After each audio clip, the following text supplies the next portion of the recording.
Hope people in the house, I don't know, hope it's all doing well. So I sent an email off to Paul Newman, I think that's what his name is. Paul somebody, he's minister in charge of the feds and he's useless. And basically what I was just saying to him, I was just kind of reminding them, being very, very nice, but being very firm at the same time. And saying to him, so many people we joined the army, so many veterans of the army we joined during this virus because the government begged them to join. We joined, and I just said maybe you might, the people in the army and people who we joined the army, maybe you might give them a thank you, and just say thank you for them for the service, even though a lot of them left because of how bad the pay was. And this just an OT has an article. I'll leave the article in the description. This goes to show you because I didn't know this at the time. There's a body in charge of Defence Forces officers. And they're saying that the Defence Forces you were going to be reduced and obviously less threat. I could have told you that. And I have nothing in the Department of Defence. But I did send an email off, and I sent another email off to the Department of Defence. Inquiring about the two officers in the Congo, which OT hasn't probably really care about, really doesn't really care much about. OT's just acting on like they're like, hey, how can this happen? How can this happen? Like, how has it happened? And it's the first time ever again, like, there's something wrong with the Defence Forces. Like, this is what OT's shouting on about, but at least they're talking about it. But yeah, at the end of April this year, there's 6,000. That's a lot. That's down. 10,000 was in the army. 10,000 was in the army in 2015. 10,000. 10,500. 6,000 only in the Irish army, the army sector. Only 800 in the navy. And only 700 in the Air Corps. Now that's down a lot. The Air Corps used to be over 1,000, nearly 400 or something like that. You can see what I'm talking about when I'm talking about the helicopters and everything. There's a huge lack of personnel. So in 2019, 870 Defence Forces members left.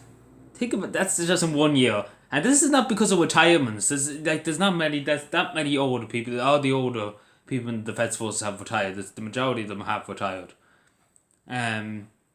These are young people that just can't make ends meet and going to work in Tesco and Superfire, because that's how much they've been pushed. Because I could tell you that like they're better paid in Superfire and Tesco's than they are in the Defence Forces. And 605 only joined. So so basically they lost 265 because only 655 joined. Which I don't know why they joined, because I wouldn't really recommend it, and I hate saying it myself because it's the National Army. We should take huge pride in it. And that's what's annoying me the most. We should take huge pride in it. So you want to know how much vacancies in the Defence Forces? It's over 1,015.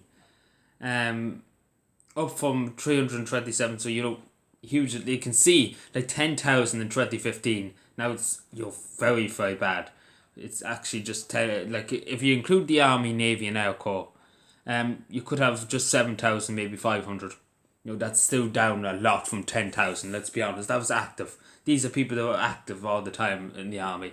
That's down a lot. That's like we have to admit that is down a lot over the last few years. You can just see how much the government have drained these soldiers to the core and just have absolutely just taken everything. Taking the whole livelihoods of these people. A good lot of these people are lying in the streets in Dublin, homeless. A good lot of veterans and everything. And they still keep draining and draining the army. And they're too busy whinging and quibbling and crying about, I don't know, they're talking about some other shite, the government. And they're not, like, they always try and look away from the army. They never really talk about it openly. And I bet you any money Paul Newman won't even message me back. I bet you any money he won't even just ignore me. Because he knows who I am and he doesn't like me. Because it's just because I keep saying, I'm the one who always drains it and drains it and drains it. The Defence Forces, I've been warning that sooner or later there'll be huge just collapse in the Defence Forces. And that's going to happen. After this, there'll be people in the army will just leave. Because they've been, because they're all the pressure under and everything. There's so many after this coronavirus, there'll be so many leave. I'd say there'll be nearly, at most 300 be leaving. 400, maybe 500 could be leaving. After this, because obviously this has took a huge strain on the army's mental health and the army's strength in total. Because if you lack it, because these people are getting worse paid, and and they can't talk about it, that's the one thing.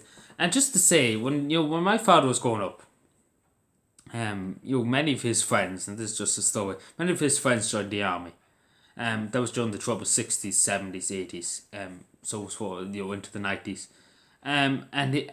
My father, out of his friends, he was the only one that didn't join the army. But as they were saying, the pay is good, but at the same time they were afraid because any moment they could get blown up by a bomb or something like that.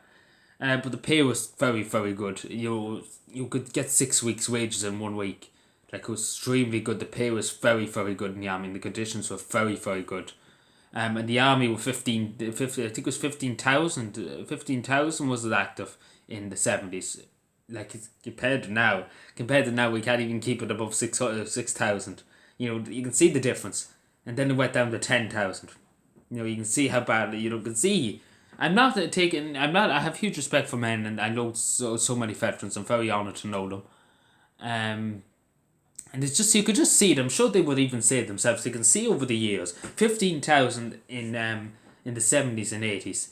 During the Troubles, obviously, you had to have a huge army at the time.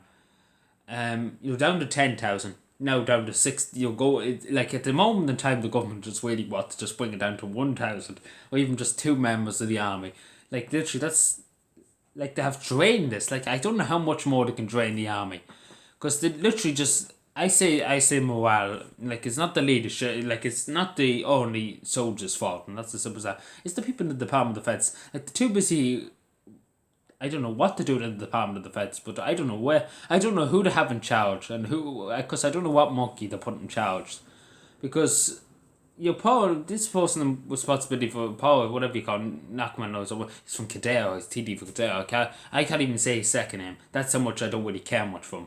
And Michael Higgins, and I don't know what he's doing up in the hours, and I might as well be honest, because these men are suffering. That just shows how many people have left. This is not because of retirement. Don't worry about that. No, none of them have retired, because people who retire usually in the Defence Forces get an office job in the Department of Defence. And obviously, it's just that, like it. Like, this just, like, I could just see this. Like, you could see it. I seen it happening from 10,000.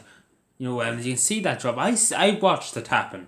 I watched it, every bit of it happen. And OT just goes on and go, Paul, yes, I see what he says. So, as in recent weeks, the Minister responsible, Paul, he will please to restore the Defence Forces to a strength of 9,500. You're never going to get that. You're never going to get it. You're never going to get that. The pay and conditions, nobody will. You never will. Unless you up the pay, up the conditions. I honestly couldn't care if they never had a gun in the whole army. If they never had a bullet in the whole army, I wouldn't care. It's just that you treat your soldiers with some kind of dignity and some kind of respect, and give them a living wage. Don't give them some rabbit money. Because that's literally what they're giving them, rabbit money. They get more, like, that's why so many, it's a joke that people in the National Army that heavily trained, some of them were in the elite Irish Rangers, left to go and work at Superfly and Tesco because they got better jobs, they got manager jobs. And, that's just a laugh. Because in England, our neighbours in England, they are up in the Navy's budget, they're up in all their Army's budgets and everything. Like, the Queen Elizabeth, the aircraft carrier, the Royal Navy has 2,000 personnel. That's double the Irish Navy. That's more than 825 or something in the Navy in Ireland. That's in one ship in the United Kingdom. Nearly 2,500 to man that one ship. And that's not even counting the rest of the Royal Navy. Like 9,000, 6,000, I said 7,000 at most. Counting the Navy and the Air Corps and the Defence Forces. He's talking really just talking shite, this minister, for the whatever he calls himself, because there's no such thing really as defence in Ireland anymore.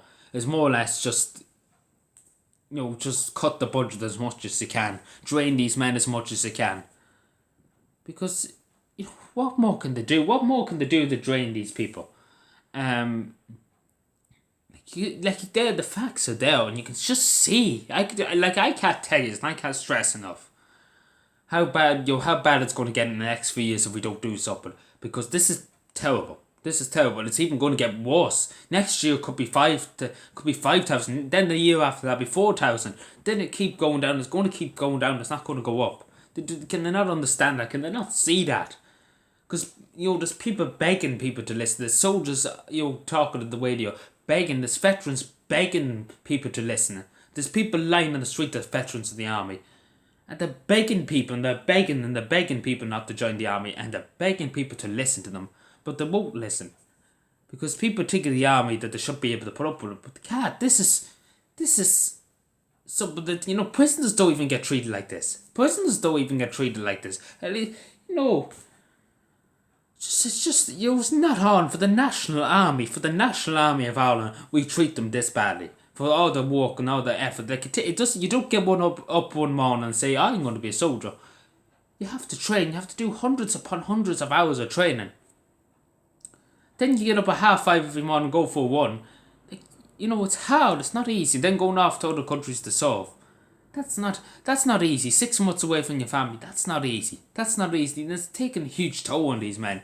And this man Paul, I don't even care about his last name. That's how much I really don't care for him. They never served a day in the army, and I'd say myself I never served a day in the army.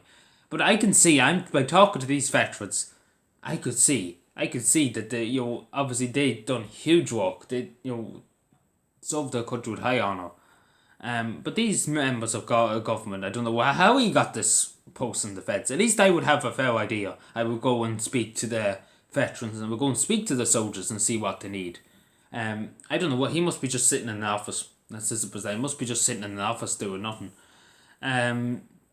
Because I would, obviously I'm blessed to know many veterans. I would go and get their advice and say what to do. I would listen to the people who served, and I would, make up my mind there. But it's just not on. It's just not on. We need to put a stop to this, because my God, I could see it over the last years, and I tried my best, and I begged people to listen about how bad the Defence Forces were going to get, and now it's starting. And OT's like, oh my God, something's happening in the Defence Forces. Like, this is just this crack. OT has to, finally has to talk about something about it, but it's just,